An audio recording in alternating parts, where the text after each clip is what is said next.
नमस्कार, मैं Ravish Kumar. Hindenburg research की एक नई रिपोर्ट आई है सेबी प्रमुख माधवीपुरी बुच और उनके पति धवल बुच के बारे में। सेबी शेयर मार्केट की नियामक संस्था है। उसका काम है देखना कि किसी कंपनी में आने वाला निवेश पारदर्शी है या नहीं, उसमें किसी गुप्त रास्ते से बेनामी कंपनी और फंड के जरिए निवेश तो नहीं हो रहा, जिसके बारे में पता करना मुश्किल हो जाता है कि इसका मालिक कौन है और पैसा किसका है। हिंडनबर्ग रिसर्च ने जो आरोप लगाए हैं उससे यही लगता है कि सेबी की प्रमुख माधवी बुच और उनके पति धवल बुच की बरमुडा और मॉरिशस के एक फंड में कथित रूप से हिस्सेदारी है। इस बेनामी फंड का संबंध अदानी समूह के कथित लेन देन से है। हिंडनबर्ग की रिपोर्ट एक तरह से कहती है कि सेबी का काम था उन आरोपों की जांच करना कि अदानी समूह द्वारा स्टॉक के साथ छेड़छाड़ की गई है या नहीं, लेकिन अब समझ में आ रहा है कि माधवी बुच और उनके पति ने उसी बेनामी फंड में, जिसे ऑफशोर फंड कहा जाता है, हिस्सेदारी ली हुई है, जिसका संबंध कथित रूप से विनोद अदानी से जोड़ा जाता है। हो सकता है इन्हीं कारणों से सेबी ने इन मामलों में कोई ठोस कार्रवाई नहीं की। सेबी 1 साल से अदानी मामले की जांच कर रही है। एक मोड़ पर जाकर उसे जांच में कुछ भी नहीं मिला। तो क्या सेबी ने सुप्रीम कोर्ट से भी झूठ बोला? क्या भारत की संस्थाएं सुप्रीम कोर्ट से झूठ बोल सकती हैं? माधवी और धवल बुच ने प्रेस में एक बयान जारी किया है कि हम इन आधारहीन आरोपों का मजबूती से खंडन करते हैं। इसमें कुछ भी सच्चाई नहीं है। हमारे जितने भी निवेश हैं जिन्हें सेबी को बताना होता है, हमने हमेशा बताया है और हमें किसी भी एजेंसी या अथॉरिटी को सभी प्रकार के वित्तीय दस्तावेज उपलब्ध कराने में कोई हिचक नहीं होगी। उस दौर के भी दस्तावेज देने में जब हम सेबी में नहीं थे और एक निजी नागरिक, प्राइवेट सिटीजन की हैसियत से थे। यही नहीं, पूर्ण पारदर्शिता के लिए हम आने वाले समय में विस्तृत बयान जारी करेंगे। यह दुर्भाग्यपूर्ण है कि जिस हिंडनबर्ग के खिलाफ सेबी ने नोटिस जारी किया है, उसने जवाब में ऐसा चरित्र हनन करने का प्रयास किया है। तो माधवीपुरी बुच कहती हैं कि प्राइवेट सिटीजन की बात कर रही हैं। क्या इसमें कोई कैच है? इसमें कोई गेम है? आने वाले दिनों में पता चलेगा कि प्राइवेट सिटीजन के तौर पर उन्होंने इन बेनामी फंड में कोई निवेश किया था या नहीं किया था।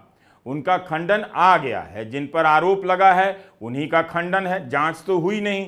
अदानी समूह पर आरोप लगा तो इसकी जांच सेबी को करनी थी। अब सेबी की प्रमुख पर आरोप लगा है तो क्या यह खंडन काफी माना जाएगा? तृणमूल कांग्रेस ने मांग की है कि इन्हें सस्पेंड किया जाए और सुप्रीम कोर्ट की निगरानी में इस मामले की जांच हो। खंडन आने से पहले सेबी ने एक और काम किया। ट्विटर पर सरकारी अकाउंट लॉक कर दिया गया। ऐसा क्यों किया गया? सेबी एक सरकारी संस्था है। शनिवार रात को हिंडनबर्ग रिसर्च की रिपोर्ट आती है।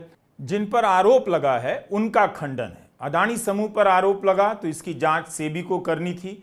अब सेबी की प्रमुख पर आरोप लगा है तो क्या खंडन काफी होगा? जांच कौन करेगा? आरोप केवल निवेश का नहीं है, यह भी है कि माधवी बुच के पति ब्लैकस्टोन कंपनी में सलाहकार थे और माधवी सेबी की अधिकारी। ब्लैकस्टोन के 2 रियल एस्टेट इन्वेस्टमेंट ट्रस्ट को शेयर बेचने की अनुमति सेबी देती है। ब्लैकस्टोन दुनिया की एक बड़ी रियल एस्टेट कंपनी है। आरोप लग रहा है और इसकी जांच होनी भी चाहिए कि क्या सेबी ने इस कंपनी को मदद पहुंचाई जिसमें उनके पति सलाहकार थे। क्या यह भी झूठ है? Real estate investment trust real estate में एक प्रकार का निवेश का जरिया है। निवेश जगत में इसे REIT कहते हैं। भारत में पहली बार 2019 में REIT बनाने की अनुमति दी जाती है। हिंडनबर्ग रिसर्च ने पर्दाफाश किया है कि अप्रैल 2019 में भारत में लॉन्च होने वाला सबसे पहला real estate investment trust embassy Blackstone नाम की फर्म द्वारा स्पॉन्सर्ड था।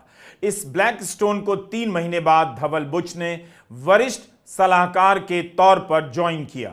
इसके बाद माधवी बुच जब सेबी में मेंबर थी और उनके पति ब्लैकस्टोन में वरिष्ठ सलाहकार, तब ब्लैकस्टोन के स्पॉन्सर किए हुए 2 और ट्रस्ट माइंडस्पेस और नेक्सस सेलेक्ट ट्रस्ट को सेबी ने पब्लिक IPO लाने की इजाजत दी और ये REIT की नई बनी इन्वेस्टमेंट क्लास में लॉन्च होने वाले दूसरे और चौथे ट्रस्ट बन गए। क्या सेबी और माधवी बुच ने उस कंपनी के लिए रास्ते आसान किए जिसमें उनके पति सलाहकार थे।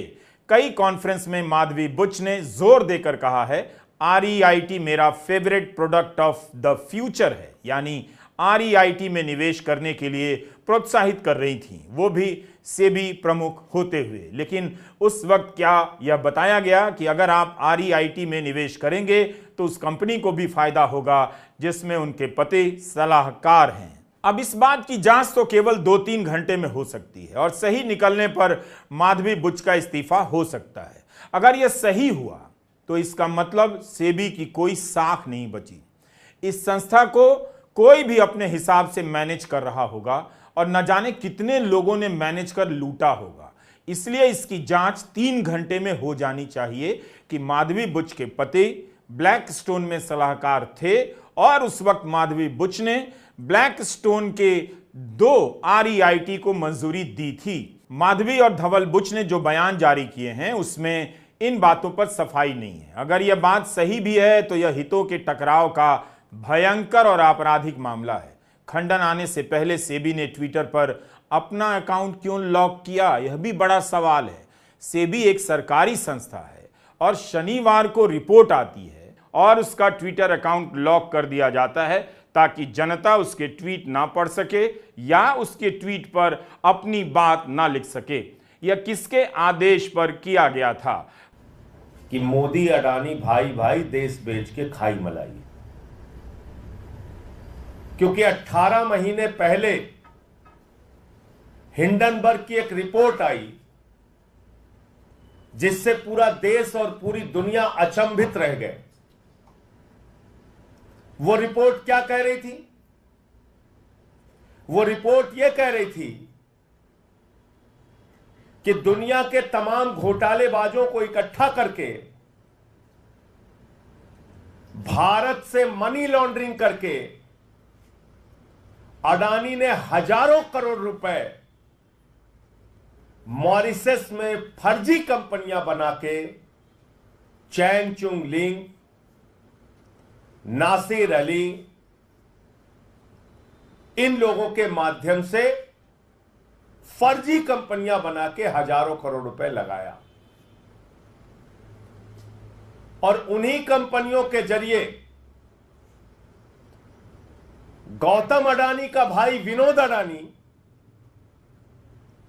भारत में शेयर बाजार को बढ़ाने के लिए, अपने कंपनियों के शेयर को बढ़ाने के लिए, अपने कंपनियों के शेयर को ओवर वैल्यू करने के लिए, यानी वास्तविक वैल्यू शेयर की उतनी नहीं है, उसमें फर्जी कंपनियां बना के विदेशों से पैसा लगाया गया और शेयर का दाम बढ़ाया गया।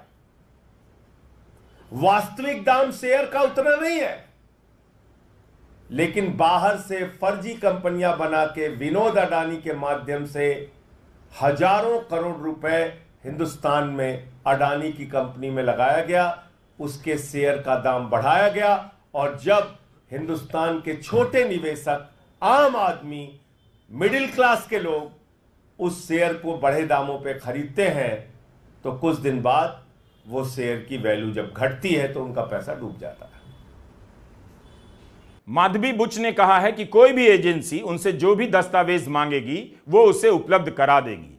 भारत में एजेंसियों की क्या हालत है आप जानते हैं, लेकिन जांच की नैतिकता दिखावे के लिए ही सही इतना तो कहती है कि पद से इस्तीफा दीजिए और जांच होने दीजिए। उन्होंने खंडन वाले बयान में ऐसा कुछ भी नहीं कहा कि इसकी निष्पक्ष जांच होनी चाहिए और हम पद छोड़ रहे हैं, क्योंकि जिस प्रकृति का आरोप है उसकी जांच तो उन्हीं तरीकों से होगी जैसे सेबी अन्य मामलों में करती है, क्योंकि आरोप दूसरे देश में टैक्स बचाने या किसी और रास्ते से निवेश करने के अकाउंट खोलने का है।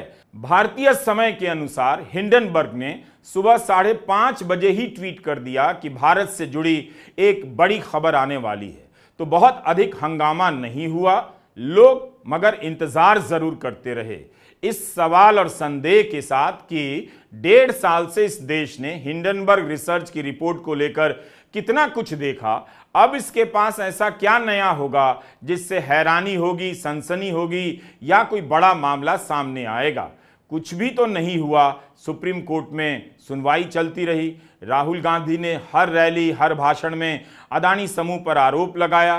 जयराम रमेश ने जेपीसी की मांग और सेबी को लेकर कई बार डिटेल में प्रेस रिलीज जारी की। जब इसके बाद भी कुछ नहीं हुआ तो हिंडनबर्ग के पास पर्दाफाश करने के लिए क्या बचा होगा। शनिवार दिन भर और शाम तक लोग अटकलें लगाते रहे। पिछले 1.5 साल में अदानी समूह को लेकर मीडिया में कई खोजी रिपोर्ट आ चुकी है। हर तूफान आया और टकराकर चला गया। भारत की व्यवस्था के पेट में कहां समा गया पता नहीं चला। मगर शनिवार की रात जब हिंडनबर्ग रिसर्च की रिपोर्ट आई तो उसकी यह रिपोर्ट अदानी मामले से भी ज्यादा सिहरन पैदा कर गई।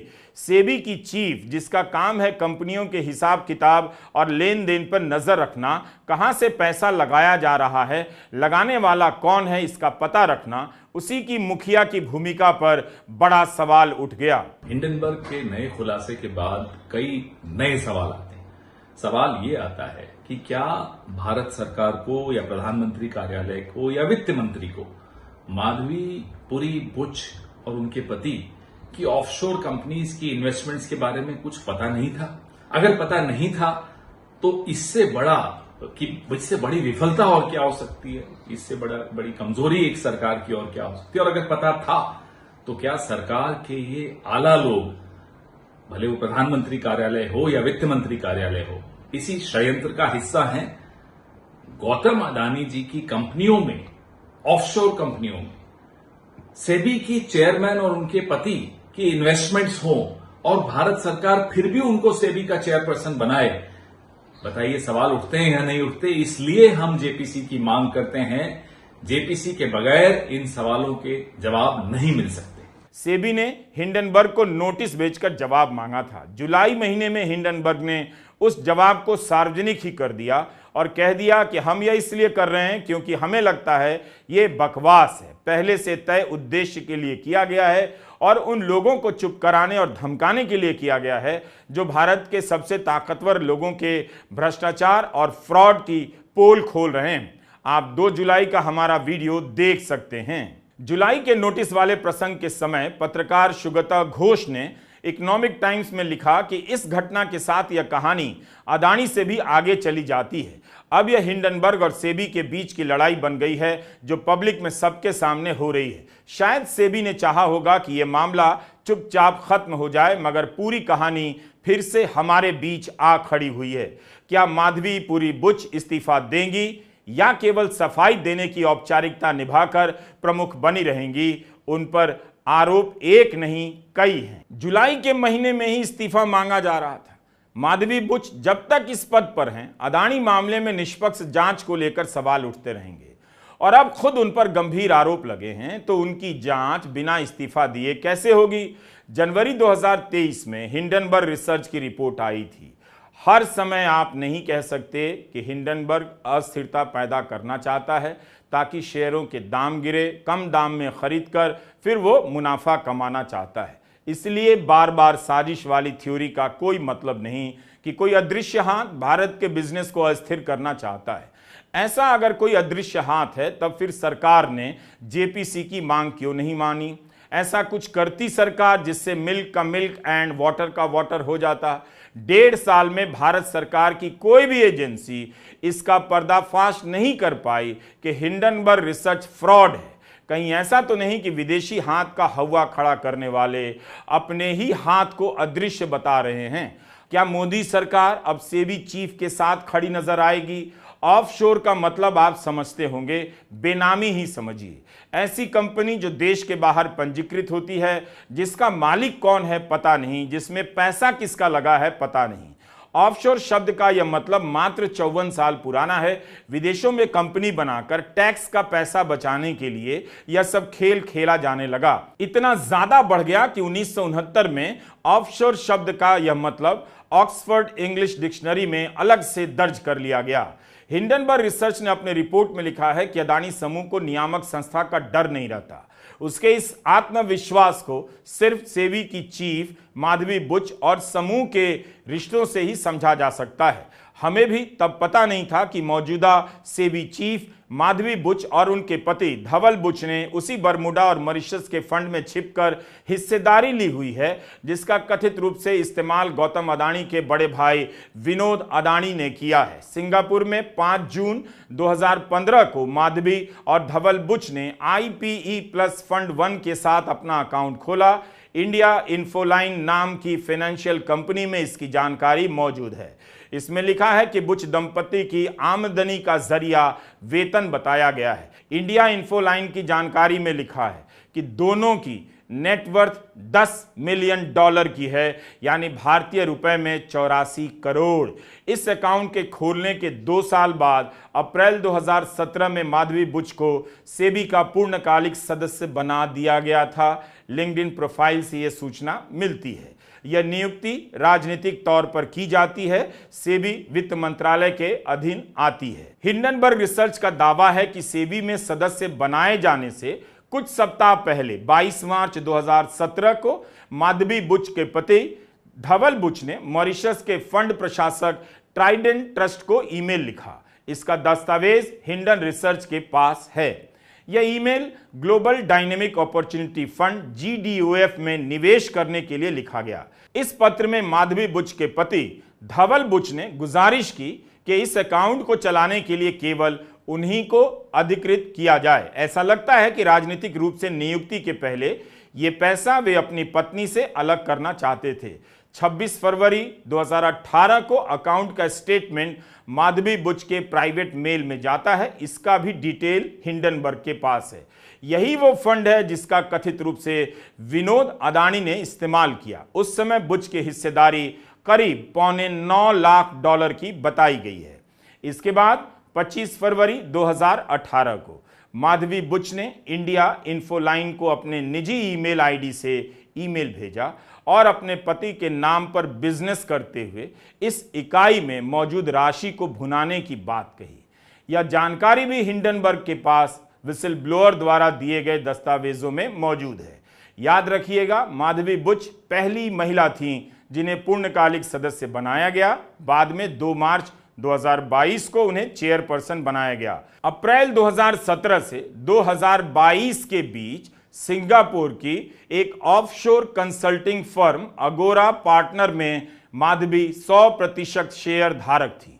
यह जानकारी उस कंपनी के 2014 के सालाना रिटर्न में दर्ज है। हिंडनबर्ग के अनुसार मार्च 2022 में अध्यक्ष बनने के 2 हफ्ते के बाद 16 मार्च को उन्होंने चुपचाप अपने शेयर अपने पति के नाम कर दिए। हिंडनबर्ग ने यह जानकारी सिंगापुर के शेयर ट्रांसफर रिकॉर्ड से निकाली है।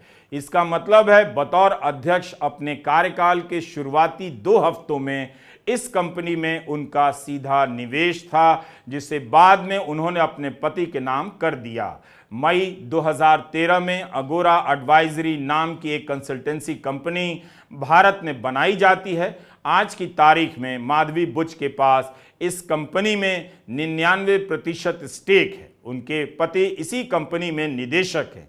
2022 में यह कंपनी करीब 20 लाख रुपए का कारोबार करती है, जो सेबी की पूर्णकालिक सदस्य होने के तौर पर माधवी बुच की घोषित तनख्वाह से 4 गुना से भी ज्यादा अधिक है। हिंडनबर्ग ने लिखा है कि लंबी कहानी का सार यही है कि सेबी प्रमुख के पास नियमित हजारों मान्यता प्राप्त और प्रतिष्ठित भारतीय म्यूचुअल फंड में पैसा लगाने का विकल्प था, लेकिन सेबी की प्रमुख और उनके पति ने ऑफशोर फंड में, बेनामी फंड में पैसे लगाए। ऐसा करने के लिए उन्होंने अलग अलग देशों के कानूनों को पार करते हुए कई परतों के पीछे छिपाए गए छोटे छोटे फंड में पैसे लगाए। जिस कंपनी में पैसा लगाया उसे अडानी के एक निदेशक चलाते हैं, जिसका कथित रूप से विनोद अडानी ने अडानी समूह के लेन देन में इस्तेमाल किया है। हिंडनबर्ग ने कहा है कि इंडिया इन्फोलाइन नाम की जिस कंपनी ने बुच के फंड की देखरेख की है, उसके तार जर्मनी के सबसे बड़े वित्तीय फ्रॉड वायर कार्ड स्कैंडल से जुड़े हैं। अब आपको बताता हूं वायर कार्ड स्कैंडल घोटाला क्या है। जर्मनी का यह सबसे बड़ा वित्तीय घोटाला है।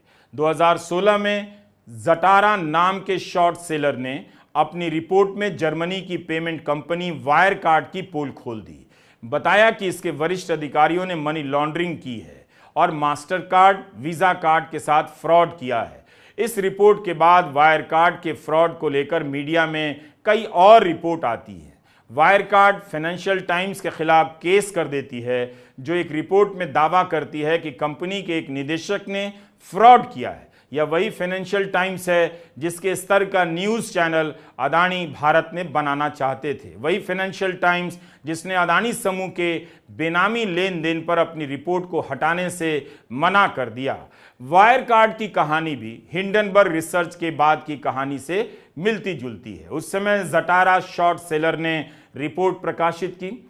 अब जब ऑडिट करने वाली कंपनी केपीएमजी वायरकार्ड का ऑडिट करती है तो उसे पता चलता है कि फाइनेंशियल टाइम्स ने जो आरोप लगाए उसके जवाब में पूरे दस्तावेज नहीं दिए गए। याद कीजिए, भारत में डेलॉयट कंपनी ने अदानी का ऑडिटर होने से इनकार कर दिया जब पाया कि कुछ संबंधित लेन देन की जानकारी नहीं दी जा रही है, और अदानी समूह हिंडनबर्ग मामले में स्वतंत्र ऑडिट के लिए राजी नहीं हुआ। 2020 में एक अन्य audit company Ernst and young पाती है कि वायरकार्ड ने फ्रॉड किया, करीब 2 अरब यूरो की पूंजी को लेकर झूठ बोला, भारतीय रुपए में करीब 18,000 करोड़। बस इसके बाद से वायरकार्ड के बुरे दिन शुरू हो गए। सीईओ और अन्य कई अधिकारी गिरफ्तार हुए, कुछ देश छोड़कर भाग गए। कंपनी पर 4 अरब डॉलर की उधारी आ गई और उसे अपने आप को दिवालिया घोषित करना पड़ा। आज की तारीख में इस मामले में कोर्ट में ट्रायल चल रहा है। अब आप समझिए, शॉर्ट सेलर तो ज़टारा भी है। उसने जर्मनी की कंपनी के कारनामों का पर्दाफाश किया, लेकिन जब सही से जांच हो गई तो कंपनी के अधिकारी जेल भी गए और देश छोड़कर भाग भी गए। भारत में हिंडनबर्ग रिसर्च की रिपोर्ट को यह कहकर खारिज कर दिया जाता है कि उसका काम शॉर्ट सेलर का है, कम दाम पर शेयर खरीदकर पैसा बनाने का है। उसकी रिपोर्ट पर क्यों ध्यान देना? मगर जर्मनी ने तो ऐसा नहीं किया। जाहिर है किसी को तो बचाया जा रहा है। अदानी मामले में जांच करते हुए सेबी ने आखिर में सुप्रीम कोर्ट से क्या कहा कि जांच एक जगह पर आकर रुक गई है। हम ऑफशोर फंड के धारकों की पहचान नहीं कर सकते। मगर अब तो आरोप कुछ और लग गया है कि सेबी की प्रमुख के ही बेनामी फंड में कथित रूप से निवेश है। इसकी पहचान कौन करेगा? जाहिर है इसकी जांच अब सेबी से नहीं हो सकती है। इस पर सुप्रीम कोर्ट ने कहा था कि सेबी इस सवाल से चिंतित तो लगती है कि अदानी के ऑफशोर धारकों को किसने फंड किया, मगर यह साफ है कि उसकी जांच में कोई निष्कर्ष नहीं निकला है। इस बिना निष्कर्ष की जांच को अदानी के लिए क्लीन चिट के रूप में पेश किया गया। अब सेबी के चीफ के ही ऑफशोर फंड में खाता होने की रिपोर्ट आई है। क्या सेबी ने सुप्रीम कोर्ट से झूठ बोला होगा?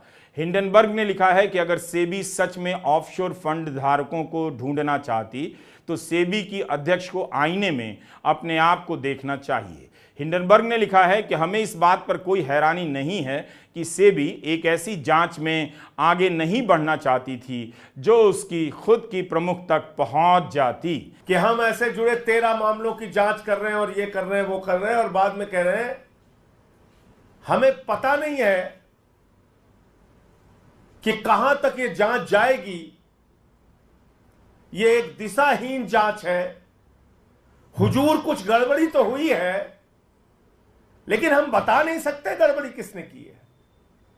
क्या करिए सीबी सुप्रीम कोर्ट में, हुजूर कुछ गड़बड़ी तो हुई है, किसने गड़बड़ी की है, क्या गड़बड़ी की है, यह हम बता नहीं सकते। और यह जांच दिशाहीन है, अंतहीन है, किस ओर जाएगी, कब तक चलेगी, यह हमें पता नहीं।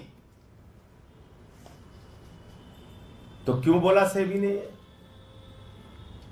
सेबी अध्यक्ष ने क्यों बोला ये? इसका खुलासा कल हिंडनबर्ग की नई रिपोर्ट में हुआ है। और वो क्या कहती है नई रिपोर्ट? कि सेबी की अध्यक्ष माधवीपुरी बुच और उनके पति धवल बुच ने लगभग $10 मिलियन उन्हीं फर्जी कंपनियों में लगाए हैं, उन्हीं फंड्स में लगाए हैं जिसकी इनको जांच करनी थी।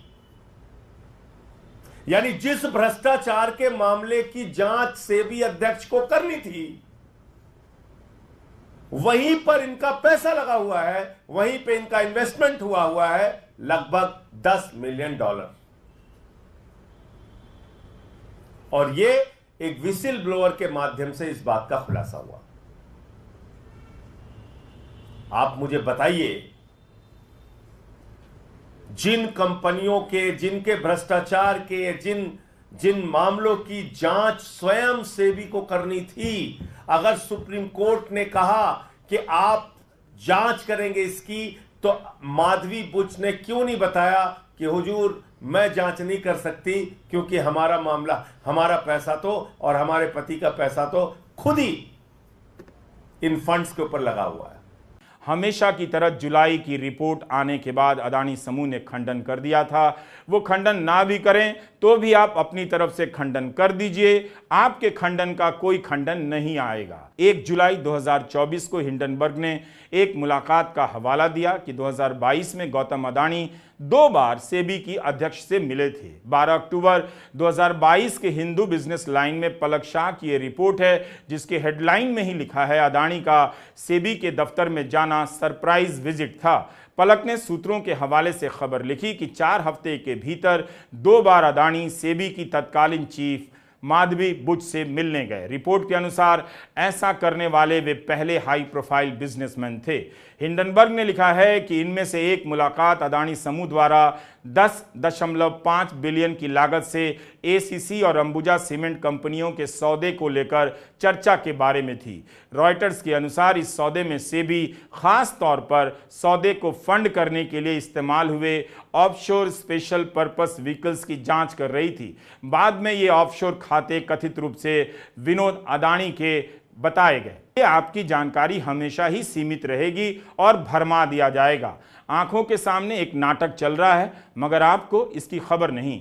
पर्दे के पीछे से कौन कठपुतली का हाथ खींच रहा है आप नहीं जानते।